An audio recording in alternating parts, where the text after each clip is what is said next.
മാഷേ, ലോകത്തിലെ ഏറ്റവും വലിയ ദ്വീപായ ഗ്രീൻലാൻഡ് ഇതുവരെ ഒരു കുഴപ്പമില്ലാതെ ശാന്തമായിട്ട് ഏതാണ്ട് 10,000 പേരേ ഉള്ളൂ അവിടെ താമസം. നമ്മുടെ ഒരു കൊച്ചു ഗ്രാമത്തിലുള്ള അത്രയും പേരൊക്കെ ഉള്ളൂ. സമാധാനമായിട്ട് കഴിഞ്ഞു പോവുകയാണ്. ട്രംപ് വന്നതിൽ പിന്നെ അത് സമാധാനമായിട്ട് ഇന്നു വരെ അവിടുത്തുകാർ ഉറങ്ങിയിട്ടില്ല.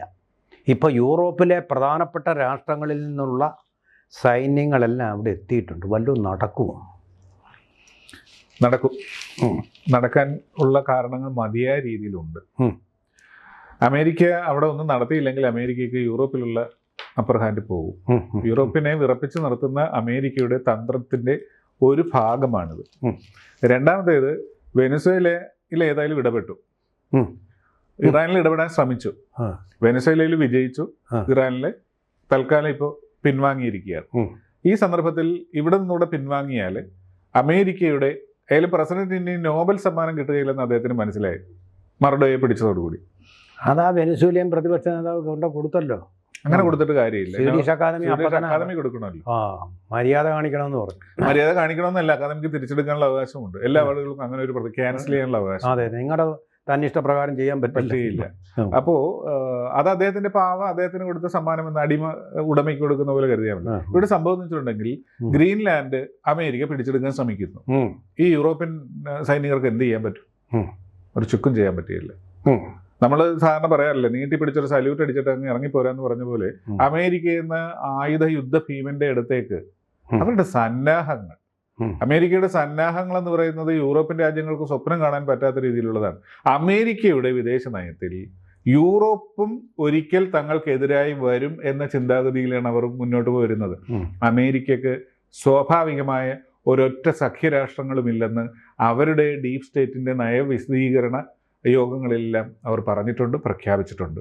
അമേരിക്കയ്ക്ക് ലോകം മുഴുവൻ ശത്രുക്കളാണ്. കാരണം അമേരിക്കയ്ക്ക് ലോകം മുഴുവൻ താല്പര്യങ്ങളുണ്ട്. ആ താല്പര്യങ്ങൾ സാമ്പത്തിക താല്പര്യങ്ങളാണ്.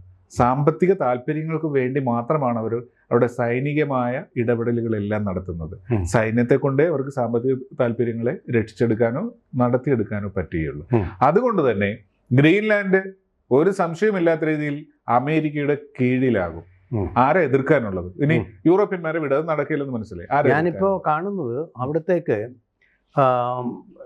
പല രാജ്യങ്ങളുടെയും, ഡെൻമാർക്കിൻ്റെ അല്ല, അതുകൂടാതെ യൂറോപ്യൻ രാജ്യങ്ങൾ ഉൾപ്പെടെ ഞാൻ പറയട്ടെ, ഫ്രാൻസ്, അതുപോലെ തന്നെ സ്വീഡൻ, ജർമ്മനി, നോർവേ, ഇത് മറ്റ് രാജ്യങ്ങളെ കണക്കാക്കണ്ട. പക്ഷേ ജർമ്മനി ലോകത്തിലെ സമ്പന്നമായ രാജ്യമാണ്. അത്യാവശ്യത്തിന് ആയുധമൊക്കെയുണ്ട്. ഫ്രാൻസും മോശമല്ല, നമുക്ക് റഫാൽ യുദ്ധവിമാനം തന്നതാണ്. ഒരു ചെറിയ ചെറുത്തുനിൽപ്പ്, ഇപ്പം റഷ്യയും കൂടെ ചേർന്നാൽ ഒരു ചെറിയ ചെറുത്തുനിൽപ്പ് ഉണ്ടാവില്ലേ? ഞാൻ പ്രതീക്ഷയ്ക്കെതിരെ പ്രതീക്ഷിക്കുകയാണ്. Hoping against hope. അതായത് ഫ്രാൻസിന് അവിടെ എന്ത് താല്പര്യമാണ് സംരക്ഷിക്കാനുള്ളത്? ഗ്രീൻലാൻഡിൽ ഫ്രാൻസിന് ഒരു താല്പര്യവും സംരക്ഷിക്കാനില്ല.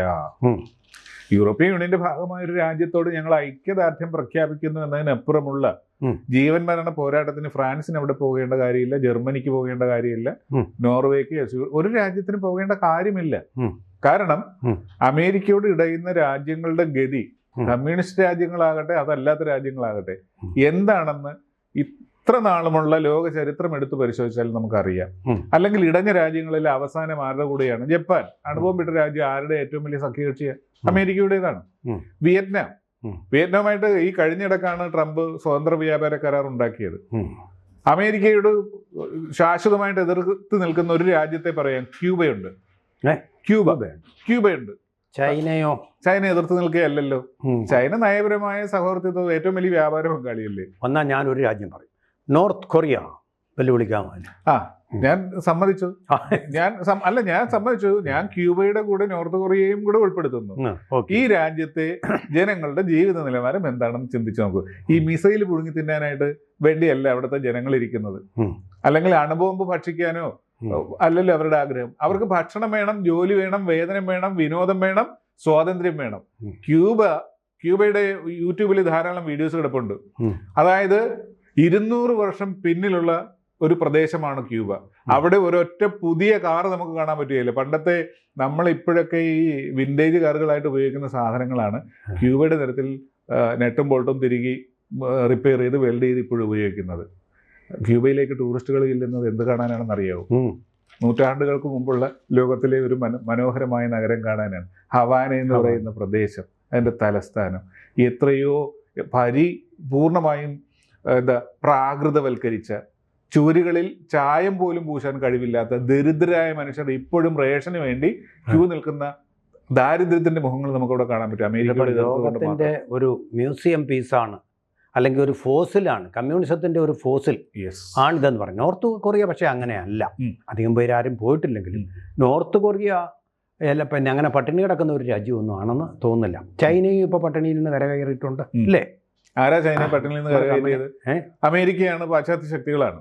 എന്നാൽ നോർത്ത് കൊറിയയെ സംബന്ധിച്ചിടത്തോളം അവിടുത്തെ പ്രാകൃതമായ അവസ്ഥയിൽ നിന്ന് ഒരുത്തനും പുറത്തുചാടിപ്പോയി വിവരം പറ്റാത്തൊരവസ്ഥയുള്ളത് കൊണ്ട് ജനങ്ങൾ അവിടെ നിൽക്കുകയാണ്. അവിടുത്തെ രീതികൾ നമ്മൾ നിരവധി നമ്മുടെ പ്രേക്ഷകർക്കും എല്ലാവർക്കും അറിയാവുന്നതുകൊണ്ട് നമ്മൾ ചർവണം അത് പറയേണ്ടതില്ല എന്നതുകൊണ്ട് പറയുന്നതാണ്.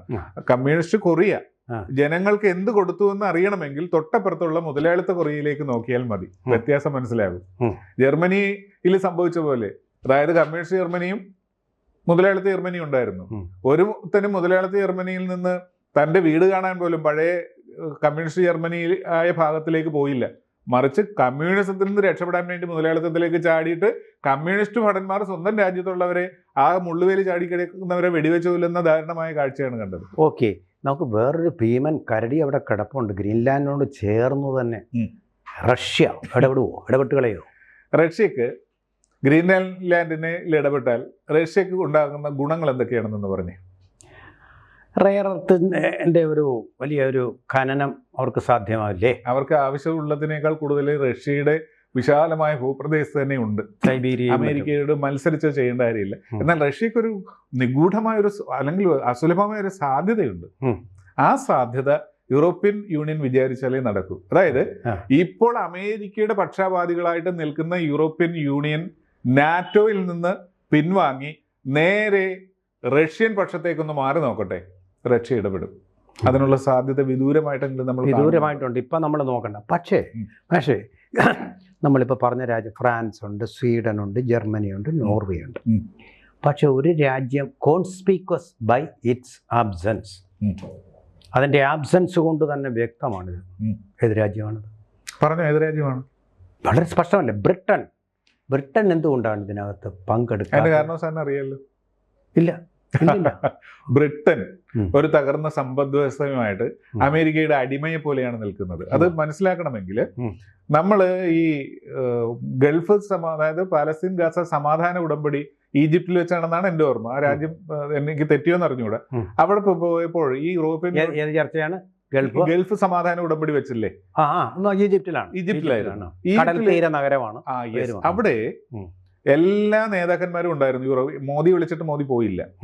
പാകിസ്ഥാന്റെ പ്രസിഡന്റ് ചെന്ന് ഇദ്ദേഹത്തെ പാടി പുകഴ്ത്തിയ നമ്മൾ കണ്ടു. ആ വേദിയിൽ ട്രംപ് മാത്രമാണ് സംസാരിച്ചത്. എന്നിട്ട് ഇതിനിടക്ക് ട്രംപ് ചോദിക്കുന്നതിന്റെ പേര് വരുന്നുണ്ട്, പറഞ്ഞോട്ടെ, ഷരം ഷെയ്ഖ് എന്ന് പറയുന്ന ഇവിടെ വെച്ചതാണ്.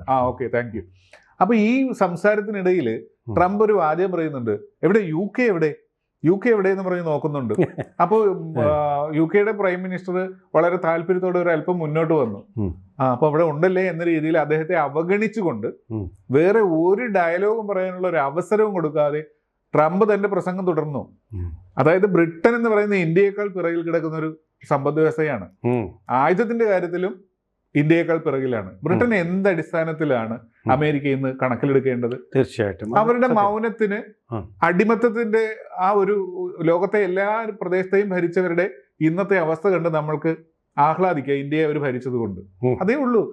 അമേരിക്കക്കെതിരെ ബ്രിട്ടന് ഒന്നും ചെയ്യാൻ പറ്റുകയില്ല. അപ്പം നമ്മൾ ചരിത്രത്തിന്റെ മറ്റൊരു പാഠം കൂടി ഇവിടെ പഠിക്കാനുണ്ട്. അമേരിക്ക ഇങ്ങനെ സാമ്രാജ്യങ്ങളും സ്ഥലങ്ങളും ദ്വീപുകളും കീഴടക്കിയാലും ബ്രിട്ടൻ ഇതുപോലായിരുന്നു ഒരു കാലത്ത്. കൊളോണിയൽ, സൂര്യൻ അസ്തമിക്കാത്ത സാമ്രാജ്യം ആയിരുന്നില്ലേ? ഇപ്പൊ അവസ്ഥ ഉണ്ടോ? ട്രംപ് ചരിത്രം ഒന്ന് വായിച്ചാൽ നല്ലതായിരിക്കും. സാർ, ഒരു കാര്യം കൂടി കൂട്ടിച്ചേർത്തോളൂ. അതൊരു വ്യാജ സന്തോഷമാണ്. കാരണം അമേരിക്ക അവരുടെ നയങ്ങൾ 50 വർഷം മുൻകൂട്ടി തീരുമാനിച്ച് നടപ്പാക്കുന്നതുകൊണ്ടാണ് അമേരിക്ക വിജയിച്ചത്. ബ്രിട്ടന് അതിനുള്ള കഴിവില്ലായിരുന്നു. അത്തരത്തിലുള്ള തലച്ചോറുകൾ വിൻസ്റ്റൺ ചർച്ചിലിന് ശേഷം ഒരുപക്ഷെ ബ്രിട്ടനിൽ ഉണ്ടാകാത്തത് കൊണ്ട് ആ ബ്രിട്ടന്റെ അവസ്ഥ വരാതിരിക്കണമെന്ന് ചരിത്രത്തിൽ നിന്ന് പാഠം പഠിച്ച ഒരു രാജ്യമാണ് അമേരിക്ക. ആ അവസ്ഥ ഉണ്ടാകാതിരിക്കാൻ വേണ്ടിയാണ് ഗ്രീൻലാൻഡിലേക്കും ഇറാനിലേക്കും ഇന്ത്യക്കെതിരെ താരിഫായിട്ടും മർഡോയെ പിടിക്കുന്നതും ക്യൂബക്ക് ഉപരോധം നടത്തുന്നതും ചൈന എങ്ങനെ മരിക്കണമെന്ന് തീരുമാനിക്കും, റഷ്യയെ നിലനിർത്തുന്നതൊക്കെ അമേരിക്കയുടെ ഗൂഢതന്ത്രങ്ങളുടെ ഭാഗമാണ്. ഓക്കെ ആ ഗൂഢതന്ത്രങ്ങൾ എത്രമാത്രം വിജയിക്കുമെന്ന് ഇനി വരാനിരിക്കുന്ന ദിവസങ്ങളിൽ നമുക്ക് കാണണം. കൂടുതൽ വാർത്തകളും വിശേഷങ്ങളും നിങ്ങളിലേക്ക് എത്താൻ ABC മലയാളം സബ്സ്ക്രൈബ് ചെയ്യുക, ബെൽ ബട്ടണും അമർത്തുക.